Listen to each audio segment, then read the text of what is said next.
Hi, I'm making fajitas tonight.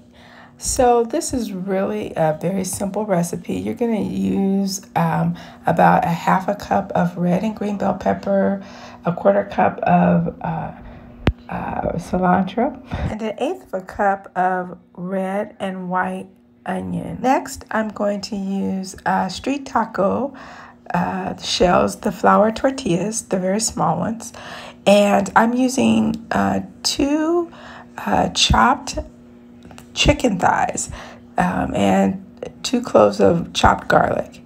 And I use chicken thighs because they are tender and they hold their flavor, and so they make great fajitas.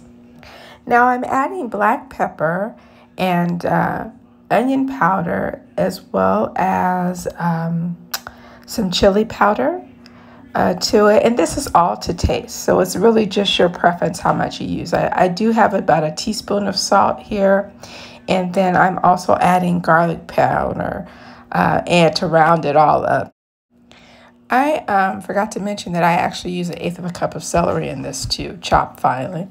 And so I'm sauteing the chicken. I'm adding the eighth of a cup of celery, the red and white onions, and I'm just going to cook that all together. And once that's cooked for a few minutes, I'm then going to add my red and green peppers and just mix everything on the stove. I used about a tablespoon of olive oil. You don't need much oil because the chicken is going to produce drippings, and so it'll be fine. This cooks once it's cooked down and the vegetables are softened. You just set that aside. Next, you're going to prepare a bowl for your fixing. So that's where your flour tortillas go, and the cilantro as you like, as well as the fiesta cheese. You can add avocado or sour cream, salsa.